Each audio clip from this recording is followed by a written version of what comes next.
انسان کو دین سے کوئی واسطہ نہیں رہتا ہے، اور اگر واسطہ رہتا بھی ہے تو اس کے اندر حق اور باطل کی تمیز نہیں ہوتی ہے، اسی کا نام ایک ظلم ہے۔ آج ہمارے معاشرے کے اندر دیکھا جائے، سماج کے اندر دیکھا جائے، یہ برائیاں بہت تیزی کے ساتھ پھیل رہی ہے کہ ایک دوسرے کی زمین کو ہڑپ لینا، ایک دوسرے کا مال دبا لینا، اسی طریقے سے ایک دوسرے پر غلط الزام لگانا، یہ تمام چیزیں آ جاتی ہے ظلم کے دائرے میں۔ ہمارے معاشرے کے اندر دیکھا جائے تو ہر چھوٹی سی بڑی برائیاں نظر آتی ہے، اور معاشرہ تو اس قدر بن چکا ہے کہ اگر ہم کسی کو برا کہنے جائیں تو وہ انسان ہی خود برا ہو جاتا ہے۔ وہ کہنے لگتا ہے کہ انسان تو خود برا ہے، تیری تو ایسی وقار ہے، تیری تو ایسی کیفیت ہے، اور تو برائیوں پر برائیاں آمادہ کرتا ہے اور پھر مجھے سمجھانے کے لیے آتا ہے۔ ہمارے معاشرے کے اندر ہر طرح کی برائیاں جنم لے رہی ہے، اور یہ سیلاب کہاں سے آ رہا ہے، یہ سیلاب کدھر سے نکل رہا ہے، اسی کی طرف ہمیں اپنے نظر کو دوڑانے کی سخت ضرورت ہے۔ میرے عزیز بھائیوں، کہ ظلم کی کیفیت کیا ہے؟ ظلم کس چیز کو بولا جاتا ہے؟ ظلم کہاں سے جنم لیا ہے؟ ظلم یہ کہاں سے وجود میں آتا ہے؟ ہر ایک چیز کو اگر ہم بغور دیکھتے ہیں تو ہمیں معلوم ہوتا ہے کہ ظلم ہمارے ہی علاقے سے، ہمارے ہی معاشرے سے، ہمارے ہی ارد گرد کے خطوں سے ہی جنم لیتا ہے۔ میرے عزیز بھائیوں، آئیے سب سے پہلے ہم ظلم کی تعریف دیکھتے ہیں۔ اگر آپ لغت کی کتابوں کو کھنگالیں گے تو معلوم ہوگا، ظلم کی تعریف کو جب آپ تلاش کریں گے تو معلوم ہوگا، وضع الشیء فی غیر محلی، یعنی ایک چیز کو دوسری چیز پر، یعنی ایک جگہ سے دوسری جگہ کسی چیز کو رکھنا، اسی کا نام ظلم ہے۔ ایک مثال سے میں آپ کو سمجھاتا ہوں۔ مثال کے طور پر آپ ٹوپی لگائیں گے سر پر، ٹوپی لگانے کی جگہ کہاں ہے؟ سر پر، اور وہی ٹوپی اگر گھٹنے میں لگائیں گے تو یہ ظلم ہو جائے گا، چونکہ ٹوپی کی جو جگہ ہے وہ سر پر ہے، اور اسی ٹوپی کو اگر گھٹنے میں لگائیں گے تو ٹوپی کے ساتھ یہ ظلم ہو رہا ہے۔ تو اسی کا معنی ہوتا ہے ظلم۔ اور اسی چیز کو اسی طریقے سے احادیث کی کتابوں کا جب آپ مطالعہ کریں گے تو معلوم ہوگا کہ ظلم کی 3 قسمیں ہیں۔ ایک تو وہ ظلم جسے اللہ رب العالمین کبھی معاف نہیں کرتا ہے، اور دوسرا وہ ظلم جس کو اللہ رب العالمین معاف کر دیتا ہے، اور تیسرا وہ ظلم جو اللہ رب العالمین رد نہیں کرتا ہے۔ پہلا ظلم جو اللہ رب العالمین معاف نہیں کرتا ہے وہ ہے شرک کا ظلم ہے، یعنی اللہ رب العالمین نے کہا ان اللہ لا یغفر ان یشرک بہ ویغفر ما دون ذلک لمن یشاء۔ اللہ رب العالمین نے کیا کہا کہ جو بھی شخص شرک کرے گا، اللہ رب العالمین کے ساتھ کسی کو ٹھہرائے گا تو اللہ رب العالمین اس کو معاف نہیں کرے گا۔ اور یہ ظلم اللہ رب العالمین نے کہا کہ ظلم ان الشرک لظلم العظیم، کہ جو شرک ہے سب سے بھیانک اور بڑا ظلم ہے، اس کو اللہ رب العالمین معاف نہیں کرتا ہے۔ ہر مسلمان جانتا ہے کہ شرک بہت بڑا گناہ ہے جسے اللہ رب العالمین معاف نہیں کرتا ہے۔ دوسری چیز جس کو اللہ رب العالمین معاف کر دیتا ہے وہ ہے ظلم اپنے آپ کا ظلم۔ آپ کے لیے مسجد کی اذان یہ گونجتی ہے، آپ کے لیے یہ پکارتی ہے، مسجد چیخ چیخ کر آواز دیتی ہے، حی علی الصلاۃ حی علی الفلاح کی صدائیں بلند ہوتی ہے، امام اذان دیتا ہے، پکارتا ہے کہ آؤ نماز کے لیے، آؤ کامیابی کے لیے، لیکن ہم گرم بستروں میں سوئے ہوئے ہیں، ہم ٹھنڈی ہوائیں لے رہے ہیں، ہم اپنی ٹھنڈی بستروں میں سوئے ہوئے ہیں۔ جب گرمی کا سیزن آتا ہے تو ٹھنڈی بستروں میں، اور جب سردی کا سیزن آتا ہے تو گرم بستروں میں ہم سوتے ہیں۔ میرے عزیز بھائیوں، ہم یہ آنند لیتے ہیں سونے کا، یعنی اپنے آپ پر ظلم کر رہے ہیں کہ اللہ رب العالمین کی عبادت ہم کرنا نہیں چاہتے ہیں۔ اور ایک تیسرا جو ظلم ہے وہ ہے ظلم جسے اللہ رب العالمین بندوں کے حق میں رکھا ہے. یعنی اگر کوئی شخص کسی کا زمین ہڑپ لیتا ہے، کسی کا مال ہڑپ لیتا ہے، کسی کی کوئی چیز لوٹ لیتا ہے تو وہ ایک ظلم ہے. ناحق طریقے سے کسی چیز کو لینا ظلم کہلاتا ہے، اور یہ ظلم کا بدلہ اس وقت تک ختم نہیں ہوگا جب تک کہ انسان یعنی کہ ظالم مظلوم سے جب تک وہ یعنی کہ وہ معافی طلب نہ کر لے. یعنی کہ ایک شخص ظالم ہے اور ظالم صرف ظلم کیے جا رہا ہے اور اس کی گناہ بہت زیادہ پروان چڑھ گئی ہے. اسی طریقے سے اس کے گناہ ختم نہیں ہوتے ہیں اور اس کے گناہ بہت اونچے ہو جاتے ہیں اور اس وقت تک اونچے رہتے ہیں جب تک کہ مظلوم اس کو معاف نہ کر دے. قیامت کا دن ہوگا، لوگ نفسی نفسی کے عالم میں ہوں گے. اللہ رب العالمین اس وقت لوگوں کو اکٹھا کرے گا، تمام لوگوں کو اکٹھا کرے گا، یہاں تک کہ ہر ایک کو بدلہ دیا جائے گا. ظالم کو بھی مظلوم کا بدلہ لوٹایا جائے گا. اسی طریقے سے ایک سینگ والی بکری جو بغیر سینگ والی بکری کو مارے گی اس کا بھی بدلہ لوٹا دیا جائے گا. اس کے بعد ہم آتے ہیں قرآن آیات کی روشنی میں. ہم دیکھتے ہیں اللہ رب العالمین فرماتا ہے سورہ سجدہ کے اندر وَلَنُذِيقَنَّهُم مِّنَ الْعَذَابِ الْأَدْنَىٰ دُونَ الْعَذَابِ الْأَكْبَرِ لَعَلَّهُمْ يَرْجِعُونَ کہ ہم ان کو اس وقت تک نہیں چکھاتے ہیں عذاب کو، ہم اس وقت تک عذاب نہیں دیتے ہیں، بڑا عذاب نہیں لا کھڑا کرتے ہیں جب تک کہ ہم ان کو چھوٹی چھوٹی چیزوں کو سامنے لا کر کے کھڑا نہیں کر دیتے.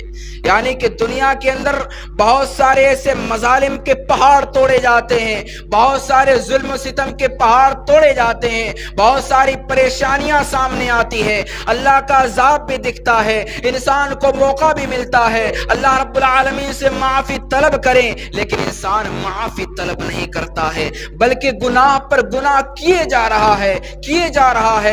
تو اللہ رب العالمین نے کہا کہ ہم اس کو پہلے چھوٹی عذاب دکھاتے ہیں، اس کے بعد پھر بڑا عذاب دیں گے. یعنی کل قیامت کا دن ہوگا جب ان کا حق و باطل کے درمیان فرق کر دیا جائے گا. ان کا حق اگر جنت کے طرف ہو تو جنت کے طرف بھیج دیا جائے گا، اور اگر ان کا حق جہنم کے طرف ہو تو جہنم کے طرف بھیج دیا جائے گا.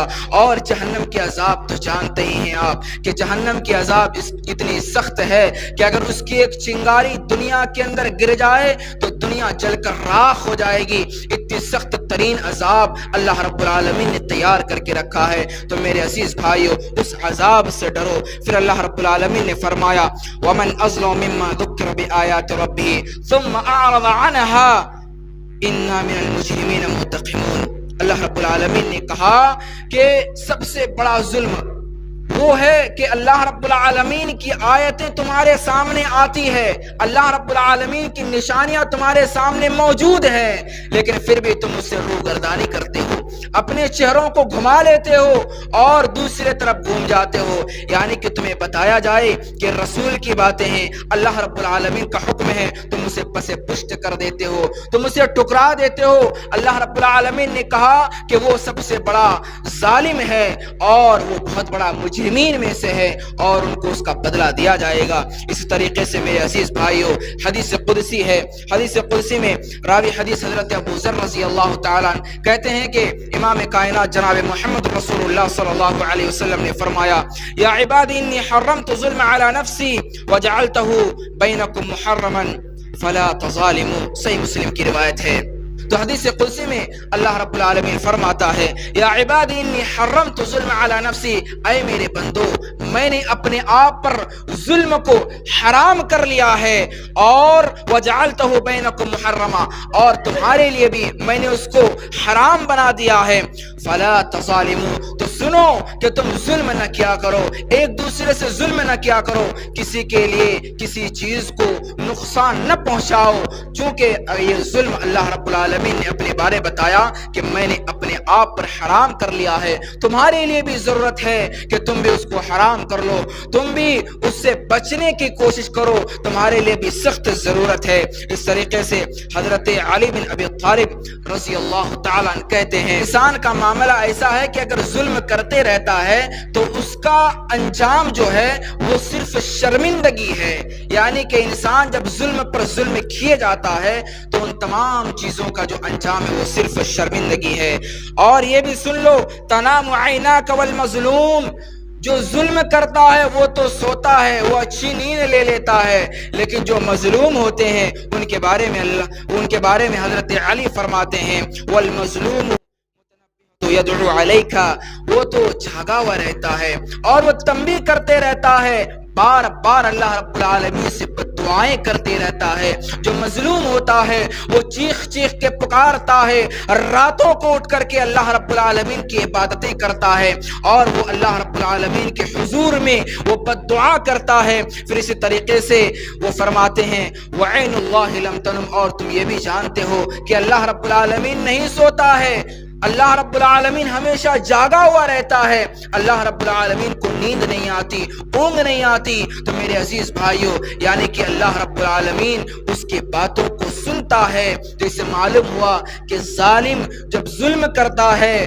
اس کے بعد وہ تو سو جاتا ہے، لیکن جو مظلوم ہوتے ہیں ان کے حق میں بد دعائیں کرتے ہیں اور اللہ رب العالمین اس کی بد دعا کو بغور سنتا ہے. اللہ رب العالمین سنتا ہے اور اس کو بدلہ دیتا ہے. میرے عزیز بھائیوں، اسی طریقے سے صحیح بخاری کی روایت ہے، حضرت ابن عباس رضی اللہ تعالی عنہ راوی ہے، وہ کہتے ہیں واتقی دعوت المظلوم فإنه ليس بينه وبين الله حجاب. اگر کوئی شخص ظلم کرتا ہے تو اس کے لیے یہ بہت بھیانک حدیث ہے، واتقی دعوت المظلوم، بچو اس مظلوم کی بد دعا سے. اللہ کے رسول صلی اللہ علیہ وسلم فرماتے ہیں کہ مظلوم کی بد دعا سے بچو. کیوں؟ اسی لیے فإنه ليس بينه وبين الله حجاب، اس کے درمیان اور اللہ کے درمیان کچھ بھی فاصلہ نہیں رہتا ہے، ایک پردے کی بھی آڑ نہیں رہتی ہے. اللہ رب العالمین اس کی بات کو فوراً سنتا ہے اور فوراً اللہ رب العالمین اس کی بات کو کیچ کرتا ہے. میرے عزیز ساتھیوں، یعنی کہ معلوم ہوا ظلم کا بدلہ اللہ رب العالمین دنیا میں چکا دیتا ہے اور اس کا بدلہ آخرت میں بھی دیتا ہے. اگر انسان دنیا میں معافی طلب کر لیتا ہے اپنے بھائیوں سے تو بچ جاتا ہے. ایک دفعہ امام کائنات جناب محمد رسول اللہ صلی اللہ تعالی علیہ وسلم حضرت معاذ بن جبل رضی اللہ تعالی عنہ کو یمن کا گورنر بنا کر کے بھیجتے ہیں. حضرت معاذ بن جبل رضی اللہ تعالی عنہ سے کہتے ہیں کہ معاذ، تم ایسی بستی میں جا رہے ہو جہاں پر لوگ اسلام سے واقف نہیں ہیں، لوگ اللہ سے واقف نہیں ہیں، تم وہاں پر جا رہے ہو، وہاں پر جا کر کے کیا بتاؤ گے لوگوں کو؟ حضرت معاذ بن جبل رضی اللہ تعالی کہتے ہیں کہ یا رسول اللہ آپ ہی بتائیے، میں جاؤں تو کیا بتاؤں، میں جاؤں تو ان کے سامنے کون سی چیزیں پیش کروں؟ آپ صلی اللہ علیہ وسلم نے فرمایا جب تم جاؤ تو سب سے پہلے ان کو لا الہ الا اللہ کی دعوت دینا، سب سے پہلے لا الہ الا اللہ کی دعوت دینا اور دیکھنا کہ جب وہ لا الہ الا اللہ کو قبول کرنے لگے تب انہیں بتانا کہ اللہ رب العالمین نے تم پر 5 وقت کی نماز فرض کی ہے، اور دیکھنا جب نماز بھی پڑھنے لگے تب تم انہیں کہنا کہ اللہ رب العالمین نے تم پر روزے بھی فرض کیے ہیں، اور جب دیکھنا کہ روزے بھی وہ اپنانے لگے ہیں تب ان سے کہنا کہ اللہ رب العالمین نے آپ پر زکوٰۃ بھی فرض کیے ہیں. اور جب زکوٰۃ کے بارے میں بتاؤ گے تو سن لو اسی وقت کی یہ حدیث ہے میرے بھائیو. اللہ کے رسول صلی اللہ علیہ وسلم نے فرمایا فاتقی دعوت المظلوم، مظلوم کی بد دعا سے بچتے رہنا، مظلوم کی بد دعا سے بچتے رہنا.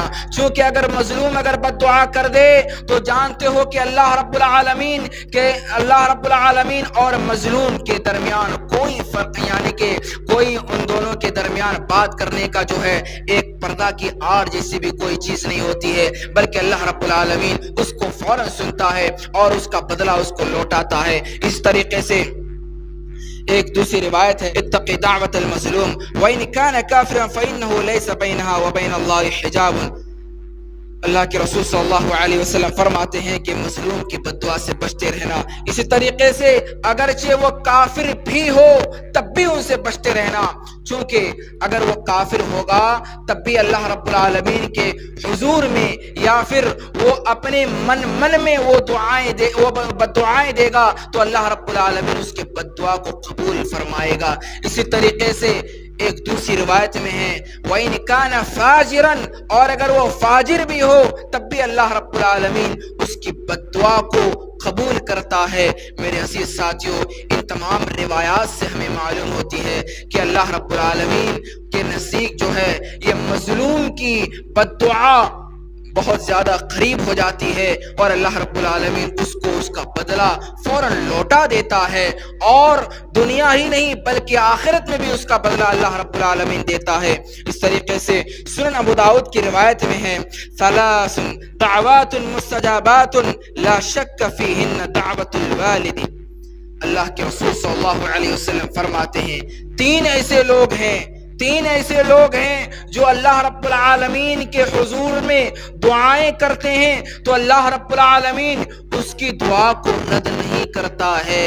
ان میں سے سب سے پہلی چیز جو اللہ کے رسول صلی اللہ علیہ وسلم نے بتائی ہے دعوت الوالدی، اللہ رب العالمین کے حضور میں اگر کوئی والدین دعا کریں اپنی اولاد کے حق میں تو اللہ رب العالمین اس کے دعا کو قبول فرماتا ہے، اس کے دعا کو فوراً اپنا لیتا ہے۔ آپ جانتے ہوں گے کعبہ شریف کے جو امام ہیں، آپ جانتے ہوں گے عبد الرحمن سدیس کو آپ جانتے ہوں گے، ان سے جب پوچھا گیا کہ آپ یہاں پر امام کیسے بنے تو ان کا جواب کیا تھا معلوم ہے؟ ان کا جواب یہ تھا کہ میری والدہ ایک دن جھاڑو لگا رہی تھی اور میں کچھ حرکت کر رہا تھا، مجھ سے ناراض ہو گئی تھی تو میری والدہ نے مجھے مارا اور کہا کہ اللہ تجھے کعبہ کا امام بنائے۔ آج اسی دعا کے نتیجے میں یہاں پر امام بن چکا ہوں۔ انہوں نے یہ جواب دیا۔ میرے عزیز ساتھیوں، اپنے اولاد کے حق میں آپ اچھی دعائیں کریں، اچھے الفاظ استعمال کریں۔ آج ہمارا معاشرہ جانتے ہیں کس طریقے سے یعنی رنگینیوں میں رنگت پائی ہے کہ انسان گالیاں بکتا ہے، انسان برے الفاظ استعمال کرتا ہے، اپنے دادا کے بارے میں، پردادا کے بارے میں، اپنے پڑوسیوں کے بارے میں، اپنے علاقے کے لوگوں کے بارے میں بری چیزیں بتاتا ہے اور بری چیزوں کو بچوں کو سکھاتا ہے، اور اسی کا نتیجہ بعد میں چل کر کے ہمیں بھگتنا پڑتا ہے۔ جب بچہ واقف ہو جاتا ہے تو وہ بچہ گنڈا گردی میں اترنے لگتا ہے، تب ہم کہتے ہیں کہ صاحب ہمارا بچہ بگڑ گیا ہے، ہمارا بچہ برباد ہو گیا ہے۔ اس وقت آپ کی حسرت، آپ کی افسوس یہ کام آنے والی نہیں ہے۔ میرے عزیز بھائیوں، آپ کو سدھارنا ہے، چھوٹے ہی سے آپ کو ترغیب دلانا ہے بچوں کو دین اسلام کی طرف، اور آپ کو اچھی رہنمائی بھی کرنی ہے۔ اسی طریقے سے یہ حدیث میں بتایا گیا دوسری چیز جو اللہ رب العالمین فوراً جس کی دعا قبول کرتا ہے دعوت المسافر، جو سفر کرتے ہیں اس کی دعا کو اللہ رب العالمین قبول کرتا ہے۔ چونکہ ایک انسان جب سفر کرنے لگتا ہے تو بہت سارے مصیبتوں سے وہ دوچار ہوتا ہے، بہت سارے مصیبتوں کا سامنا کرنا پڑتا ہے۔ کبھی گاڑی ملتی ہے، کبھی گاڑی نہیں ملتی ہے، کبھی اس کے پاس پیسہ ختم ہو جاتا ہے، کبھی اس کے پاس کچھ وسائل ہوتے ہیں، کچھ نہیں ہوتے ہیں، لوگوں کا ڈر ہوتا ہے، اور پھر اس طریقے سے جانوروں کا ڈر ہوتا ہے کہیں ایسا نہ ہو کہ ہمارا مال لوٹ لے اور اس طریقے سے ہماری جان کو دبوچ لے۔ ہر طرح کے انسان خوف کھاتا ہے، ڈرتا ہے، اسی لیے اللہ رب العالمین اس کی دعا کو فوراً قبول کرتا ہے۔ تیسری چیز دعوت المظلوم، مظلوم کی بد دعا کو اللہ رب العالمین فوراً قبول کرتا ہے۔ جو شخص مظلوم ہے وہ دعا کرتا ہے اللہ رب العالمین کے حضور میں، اپنے ظالم بھائی کے شخص میں بد دعا کرتا ہے تو اللہ رب العالمین اس کی بد دعا کو قبول کرتا ہے۔ میرے عزیز ساتھیوں، ان تمام روایتوں کو بتانے کا مقصد یہ ہے کہ ہمارے سماج سے ظلم کے جو پہاڑ توڑے جا رہے ہیں، ایک دوسرے کو پریشان کیا جا رہا ہے، ٹورچریں کی جا رہی ہیں، وہ تمام چیزوں کا سدباب ہو، ان تمام چیزوں کا خاتمہ ہو، یہ تمام چیزیں بتانے مقصود ہے۔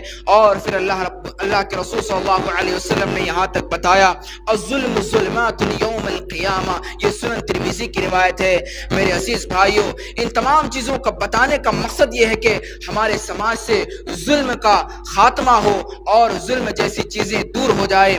ہمارے سماج میں دیکھا جائے تو بہت سارے گھروں میں ایسی نئی نویلی دلہن جب آتی ہے، گھر میں نئی نویلی جب دلہن آتی ہے تب تو ہم یہ کہتے ہیں کہ ہمیں کچھ نہیں چاہیے، رشتے کے موقع پر ہم کہتے ہیں ہمیں کچھ نہیں چاہیے، ہمیں پیسہ نہیں چاہیے، ہمیں گاڑی نہیں چاہیے، ہمیں بنگلہ نہیں چاہیے، کچھ بھی نہیں چاہیے جہیز کی شکل میں، لیکن اندر اندر سے کھوکھلا رہتا ہے، اندر اندر سے یہ رشتہ مضبوط کرتے ہیں کہ آؤ ہمیں کچھ تو دو، کچھ تو دو، چھپے طور پر کچھ تو دو، ہمیں باطنی طور پر کچھ تو ہمارے سامنے پیش کرو۔ کیسے انسان ہو، ایک نمک کی قیمت بھی نہیں دیتے ہو، ایک گاڑی تک نصیب نہیں ہوتی ہے، ایک پیسہ تک نہیں دے پاتے ہو، اپنی بیٹی کو خالی ہاتھ واپس کر دیتے ہو، اپنی بیٹی کو خالی ہاتھ بھیج دیتے ہو سسرال میں۔ شرم نہیں آتی ان کے ماں باپ کو، اس طریقے کے ہم الفاظ استعمال کرنے لگتے ہیں۔ میرے عزیز بھائیو، یہ ایک ظلم ہے باپ کے ساتھ، ایک ظلم ہے۔ جتنے لوگ مانگنے والے ہیں،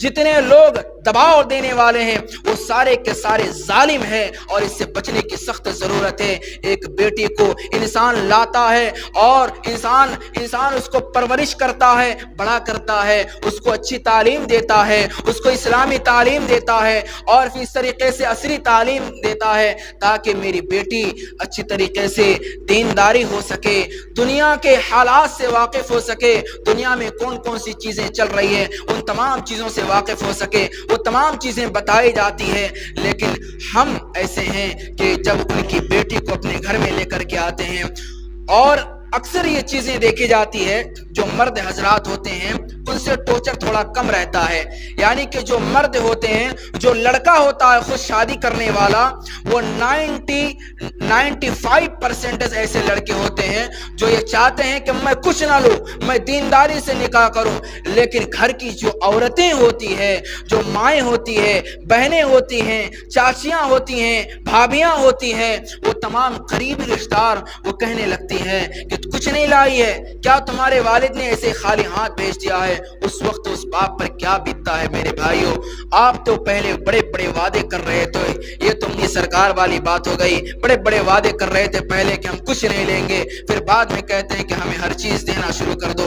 میرے عزیز ساتھیوں، وقت ہمیں اجازت نہیں دیتا ہے، ورنہ کافی باتیں ہیں قرآن و حدیث کی روشنی میں پیش کرنے کی کوشش میں کر رہا تھا، وقت ہمیں اجازت نہیں دیتا، میں اپنی بات کو اسے ختم کر رہا ہوں۔ آخر میں اللہ رب العالمین سے دعا گو ہوں کہ الہ العالمین ہم سب کو ایک بنائے، نیک بنائے، الہ العالمین ہم سب کو جب تک دنیا میں رکھے صحیح سلامت اور اسلام کی حالت پر رکھے، الہ العالمین جب بھی ہمارا خاتمہ ہو تو اسلام کی حالت پر ہو، الہ العالمین ہمارے ننھے منھے بچوں کو دینی تعلیم سے روشناس عطا فرما، الہ العالمین ہمارے اندر جو کچھ بھی کمیاں ہیں، کوتاہیاں ہیں، جو کچھ بیماریاں ہیں، مولا کریم الہ العالمین تو جانتا ہے، مولا الہ العالمین تو اس بیماری کو دور عطا فرما۔